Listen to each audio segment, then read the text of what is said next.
উৎসৱত সোমাই পৰি অকণমান দেৰি হৈ গ'ল। মই বিহংদাক কৈছিলোঁ যে মোক শুনিবলৈ দিয়ক আজি, তথাপিতো তেখেতে ভাল পোৱাৰ কাৰণে অকণমান 5-7 মিনিট সময় পৃষ্ঠপোষকতা কৰিবলৈ দিছে।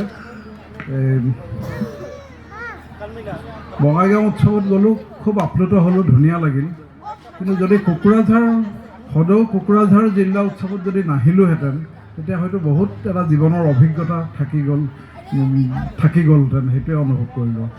যিটো ইয়াতে পুষ্পসজ্জা হৈছে, বিশেষকৈ শ্ৰী ঠাকুৰ বৰমা বৰদাৰ প্ৰতিকৃতিৰ সন্মুখত যিখিনি ফ্লাৱাৰ গাৰ্ডেনিং হৈছে, এইটো মোৰ কাৰণে এটা ইউনিক শ্ব' হ'ল। মই প্ৰথমবাৰৰ বাবে দেখিলোঁ আৰু খুব ধুনীয়া নেচাৰেলি যেন এটা নেচাৰেল হেৰিয়াত বিউটিফুল এটা হেৰিয়াৰ মাজত ঠাকুৰ যেন আছে, আচাৰ্যদেৱ আছে, অবিন দাদা আছে, সেইটোৱে আটাইতকৈ ডাঙৰ কথা।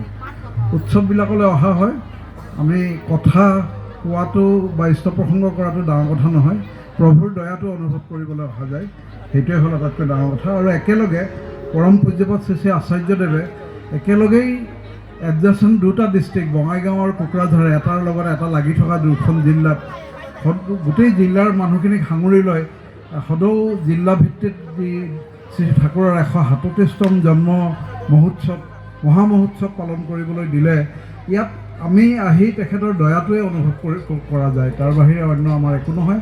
আৰু এই যি আমি আপ্লুত হওঁ, উদ্বুদ্ধ হওঁ, আৰু সেইখিনিৰে আমি আৰু বহুত দিন চলাৰ এটা প্ৰেৰণা পাওঁ। ইতিমধ্যে খুব এজন সুমধুৰ বক্তা আমাৰ ডক্টৰ নৱদ্বীপ বসুমতাৰী দাই এটা কথা কৈ আছিল যে সুখৰ কথা কৈছিল, হেপী থকাৰ কথা কৈছিলে। মই যদি কওঁ যে মানুহৰ জীৱনৰ সংজ্ঞাটো কি, বিভিন্ন দাৰ্শনিক বৈজ্ঞানিকভাৱে বহুতখিনি সংজ্ঞা আছে সুখৰ। মই ব্যক্তিগতভাৱে ভাবোঁ যে মানুহৰ সুখ আৰু দুখ এই দুটাৰ সংমিশ্ৰণটোৱেই হ'ল মানুহৰ জীৱন। মানুহৰ জীৱনৰ যদি ডেফিনেশ্যনটো হয়, সুখ আৰু দুখ দুয়োটাই থাকিব পাৰে, আৰু এই দুয়োটা লৈয়ে মানুহৰ জীৱন। জন্মৰ পিছতেই যেতিয়া জনা হয়, পৃথিৱীখন বুজি পায়, তাৰ পৰা এটা নিৰ্দিষ্ট প্ৰক্ৰিয়াৰ মাজেৰে গৈ এটা দিন সময়ত হয়তো লাইফ চাইকেলটো শেষ হৈ যায়।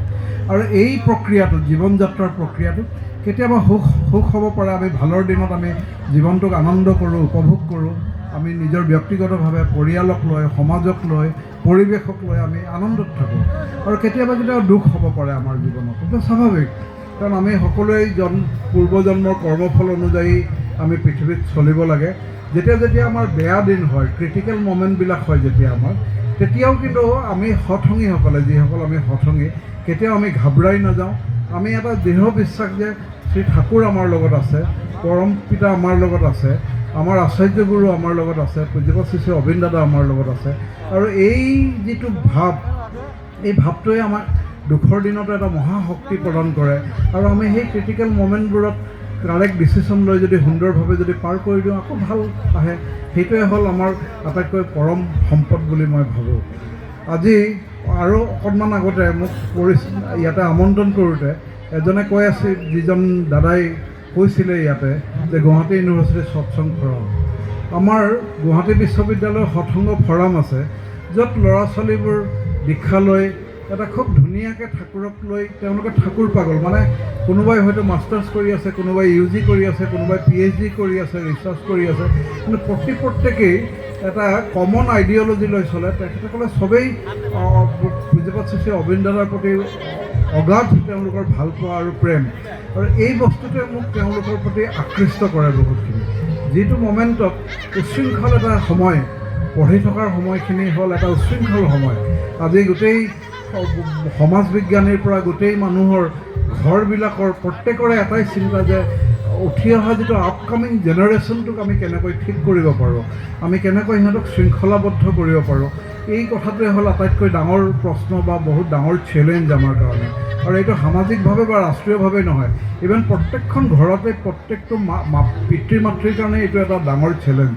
শ্ৰী ঠাকুৰক গ্ৰহণ কৰাৰ লগে লগে আমি ৰাতিপুৱাৰ পৰাই যি এটা ডিচিপ্লিন লাইফ, যে শুই উঠিয়ে ল'ৰাটোক শিকোৱা হয় যে তুমি প্ৰথম কৰ্ম গুৰুক ভাল পাবৰ কাৰণে ইষ্টভীতি পূজাভাগ কৰাৰ কৰ্মৰে যিটো আৰম্ভ হয়, তাৰ জীৱনটোৰ প্ৰথম কথাটোৱে সি মেকানিকেলি কৰোঁতে হয়তো আনকনচিয়াছলি যিটো এটা ডিভ'চনেল এটা ফিলিংছ বা যিটো ইম'চনেল আপলিফমেণ্ট যিটো হ'ব, সেইটোৱে হ'ল এটা ফাউণ্ডেশ্যন বা বা এইটো ভিত্তি বুলি ক'ব পাৰি, যাৰ ওপৰত বেছ কৰি আমাৰ লৰ্ড জেছাছে কোৱাৰ দৰে যে পৃথিৱীত দুটাই ৰাস্তা আছে, towards the lightness and towards the darkness.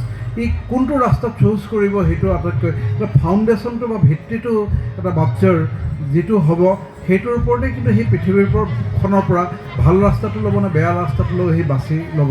আৰু আমি হঠঙীসকলে সেইকাৰণে সদায় মানে নিৰ্ভয় হৈ থাকোঁ যে যিহেতু আপব্ৰিঙিংটোৰ ষ্টাৰ্টিঙৰ পৰাই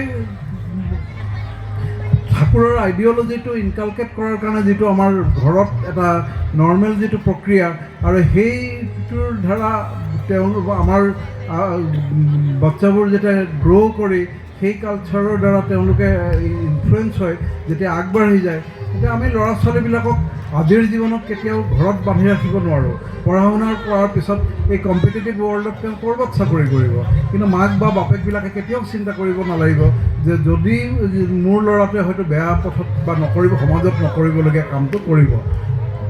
কিন্তু এইখিনিতে এটা কথা আছে যে যোন সময়ত আচাৰ্যৰ প্ৰতি থকা অনুৰক্তি বা ভালপোৱা ঠিক একেটা সময়তে আমাৰ গাৰ্জেনসকলৰ বা মেণ্টৰ বা যিসকল পেৰেণ্টছ আছোঁ আমি, যে আচাৰ্যৰ প্ৰতি থকা অচ্যুত ভালপোৱা বা নিষ্ঠাটো যাতে হয়, সেই বস্তুটো থাকিলে তেতিয়া ফাউণ্ডেশ্যনটোৰ ওপৰত বেছ কৰি তেওঁলোকে সেইমতে জীৱনটো আগুৱাই লৈ যাব পাৰিব। মই ইয়াতে সৰু সৰু দুই তিনিটা কথা ক'ম, গল্প ক'ম, যিটো এক মিনিট সময় লাগিব।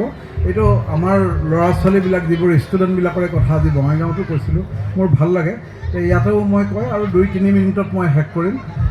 এটা হ'ল মোৰ এজন PhD ষ্টুডেণ্ট আছিল, তেওঁ হ'ল ডক্টৰ কিশোৰ ডেকা, এতিয়া তামোলপুৰ বাক্সা ডিষ্ট্ৰিক্টত ঘৰ। এতিয়া তেওঁ দৰং কলেজ তেজপুৰৰ প্ৰবক্তা হয়। তেওঁ মোৰ লগত যেতিয়া PhD কৰি আছিল তেতিয়া PhD যেতিয়া চিনপচিছ হ'ল, অবজেক্টিভ এইবোৰ ডিটাৰমাইন হ'ল, তেওঁ কামখিনি কৰিল। ফাৰ্ষ্ট 2টা বছৰ তেওঁ খুব ধুনীয়াকৈ কামখিনি কৰি গৈ লাষ্ট অবজেক্টিভটোত তেওঁ আটকি গ'ল আৰু তেওঁ আগবাঢ়িব পৰা নাই। আমি যথেষ্ট ডিছকাশ্যন কৰিছোঁ। মোৰ পঢ়োৱা টিচাৰ এজনে পিছত কলিগ আছিল, এইবোৰ নেশ্যনেল বহুত ডাঙৰ ফিগাৰ, প্ৰফেচৰ বৰঠাকুৰ, তেওঁৰ লগতো ডিছকাশ্যন কৰিছোঁ, কিন্তু আমি এটা চলিউশ্যন উলিয়াব পৰা নাই যে কি হ'ব। তেতিয়া কিশোৰ বোলা যিজন ল'ৰা, এতিয়া তেওঁ ডক্টৰ কিশোৰ ডেকা প্ৰবক্তা, তেওঁ অকণমান আপছেট হৈ থকা দেখি মই ক'লোঁ কাইদা কৰি যে তুমি এবাৰ দেওঘৰ যোৱা, গৈ ঠাকুৰ প্ৰণাম কৰি আহা, পাৰিলে পূজ্যপাত অবিন দাদাক এবাৰ প্ৰণাম কৰি আহিবা, তোমাৰ হয়তো ভাল লাগিব মনটো। তো তেওঁ তাতে গৈ হঠাৎ অবিন দাদা এইদৰে খোজকাঢ়ি গেৰেজৰ ফালৰ পৰা আহি থাকোঁতে, গ্ৰীণ হাউচৰ পৰা আহি থাকোঁতে দেখা পালে তাতে আমাৰ আপোনালোকৰে কোকৰাঝাৰত থাকে ডক্টৰ দিগন্ত বৰুদাক দেখা পালে, কিশোৰৰ চিনাকি। কিশোৰে দিগন্ত বৰুদাৰ ওচৰত আগবাঢ়ি যাওঁতেই দিগন্ত দাই পূজ্যপাত শ্ৰী অবিন দাদাক ক'লে যে দাদা, তেওঁ কিশোৰ ডেকা এই ভৱেন্দাৰ লগত PhD কৰি আছে, তেওঁৰ ছাত্ৰ। বাকীখিনি কথা ক'বই নাপালে। অবিন দাদাই ক'লে মই জানোতো তেওঁৰ PhD 1 বছৰত শেষ হৈ যাব। 2বাৰ ৰিপিট কৰিলে, তেওঁৰ PhD 1 বছৰত শেষ হৈ যাব। তেওঁক মই পঠিয়াইছিলোঁ কাইদা কৰি, যোৱা তুমি গৈ ঠাকুৰ প্ৰণাম কৰি আহিলে, অবিন দাদাক দৰ্শন কৰি আহিলে যদি কিবা এটা চলিউশ্যন ওলায়। আৰু সেই ভাৱটোকেই প্ৰমিনেণ্ট কৰি লৈ তেওঁ ঠাকুৰবাৰী গৈছে, স্বাৰ্থৰ লৈয়ে গৈছে। আৰু অবিন দাদায়ো কিন্তু কথাখিনি ক'বলৈ নাপাওঁতেই কৈছে যে মই জানোতো তেওঁৰ PhD 1 বছৰত শেষ হৈ যাব। মোক ফোন কৰিছে, জনাইছে। মই বোলো ঠিক আছে, দাদাই কৈছে যেতিয়া আহা। ঘূৰি অহাৰ পিছত আমি কাম হ'ল, হয় গোটেইখিনি শেষো হ'ল, থেচিছ লিখিলে, ছাবমিট কৰিলে, ইভালুৱেশ্যন হৈ আহিল, PhD শেষ হ'ল, ডিগ্ৰী এৱাৰ্ড হ'ল। তেতিয়া দেখিলোঁ অবিন দাদাই কোৱা দিনটোৰ পৰা একজেক্টলি 1 বছৰৰ ভিতৰত তেওঁৰ গোটেইখিনি শেষ হৈ গ'ল। এই হ'ল আমাৰ জীৱনৰ আটাইতকৈ ডাঙৰ সম্পদ, যে আমি নিৰ্ভয় হৈ আমি চলিব পাৰোঁ আমাৰ জীৱনটোত। আমাৰ শ্ৰী ঠাকুৰ, জীৱন্ত ঠাকুৰ শ্ৰী আচাৰ্যদেৱ, পৰম পূজ্যপাত শ্ৰী আচাৰ্যদেৱ আমাৰ জীৱনৰ গাইড, আমাৰ পৰম পূজ্যপাত শ্ৰী অবিন দাদা আমাৰ জীৱনৰ গাইড। দ্বিতীয় গল্পটো মই আপোনালোকৰ ওচৰত ক'ব বিচাৰিছোঁ। আমি ইয়াতে যিবোৰ ল'ৰা ছোৱালী আছে তেওঁলোকক এটা মই মেছেজ দিব বিচাৰোঁ যে আমি ঠাকুৰক কৰ্ম আমি কৰিবই লাগিব আমাৰ, কিন্তু সদায় মনত ৰাখিব লাগিব যে যোন সময়ত আমাৰ যিটো কৰ্ম, কাৰণ মই যি কৰিম মই তেওঁক খুচি কৰাৰ কাৰণে কৰিম। গতিকে পঢ়ি শুনি থকাৰ সময়খিনি যদি মই ভালকৈ পঢ়া শুনা কৰোঁ, তাৰ দ্বাৰা যদি মই প্ৰতিষ্ঠিত হ'ব পাৰোঁ, নিজকে এষ্টাব্লিছ হ'ব পাৰোঁ, তেতিয়া মোৰ ঠাকুৰ গুৰু খুচি হ'ব। মই সমাজত প্ৰতিষ্ঠিত হ'লে ঠাকুৰ প্ৰতিষ্ঠিত হ'ব। ঠাকুৰক লৈ মানুহৰ জীৱনটো, আজি মই আপোনালোকৰ ওচৰত থিয় হৈ আছোঁ, এখন গাঁও বাগানৰ পৰা আহি আজি এই অজস্ৰ মানুহৰ মৰম বা আজি এখন ভাল আগৰণুৱা শিক্ষা অনুষ্ঠানত আজি চাকৰি কৰা, এই গোটেইখিনিয়ে ঠাকুৰৰ দয়া। মই এটা সৰু কথা এটা কওঁ যে